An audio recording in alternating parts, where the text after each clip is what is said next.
It was on this day in the year 1775 that Royal British forces attacked what is today called Portland. At the time, it was called Falmouth. The damage was incredible. This map from the Maine Historical Society was made more than a century after the attack, but it shows Falmouth as it was at the time. The area in pink, what is now the Old Port, was completely destroyed. Hundreds of homes were torched and all the inhabitants were left homeless in October in Maine. Now, the attack is actually a tale of revenge and one that led directly to the American Revolution. It's a story that the groups Spirits Alive and Acorn Productions staged in Portland's Eastern Cemetery 9 years ago. Where were you the day the sky opened and the British bombs rained upon our defenseless town? Rained with destruction, blazing with fire upon our defenseless village.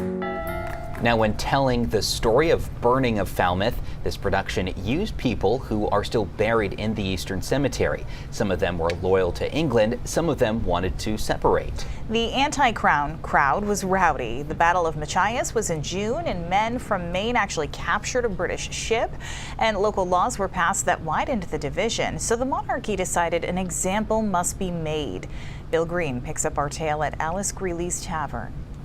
They'll let me tell you, most of those whose stones you see around you weren't too good to frequent my tavern. Which, by the way, stood over yon on the corner of Congress and Hampshire for many a year, both before and after that terrible day that our village was razed to the ground by Captain Mowat. Perhaps it was some of her patrons who had seized and slapped around British Navy Captain Henry Mowat. When it was decided to burn an American town, Mowat chose Portland. Daniel Turner delivered the news. He has received permission from Admiral Graves to administer a just punishment to the town for our acts of rebellion. According to Mowat, he was ordered to fire on the town immediately.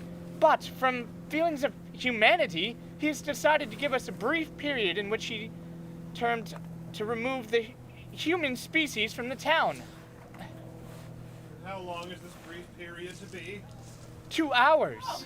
Daniel Turner might be called a lesser man who was prescient enough to write a memoir of his life. It tells how Dr. Nathaniel Coffin, the tavern's best customer, attempted to stall Mowat with a ruse. Gather that cache of small arms and bring it to Mowat's ship as a gesture of goodwill, with a promise of more in the morning. No, you don't have any intention of giving in, surely.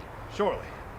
Not only will this buy time for the evacuation, but also provide us with an opportunity to get those cannons into position. Oh, that is talking like a true patriot! The cannons never arrived, and the next day, October 18th, 1775, Mowat's cannonade burned Portland to the ground. You'll not have my tavern, Captain Mowat! Alice Greeley fought the flames and saved her tavern. Oh, the guns have been going off for hours and the wind keeps fanning the flames. Oh, damnation, another blaze. Imagine being burned out of your home at this time of the year.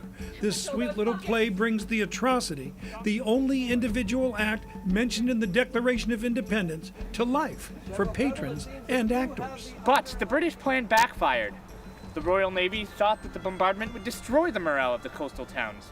But instead, it only generated increased hostility and a resolve to resist to the end. Bill Green with the story in 2015. You can still see cannonballs from that attack nearly 250 years ago. One has been built into a building on Exchange Street. Another can be seen in the chandelier in the First Parish Church. I didn't know that. Yeah. That's pretty cool. Interesting stuff. Yeah.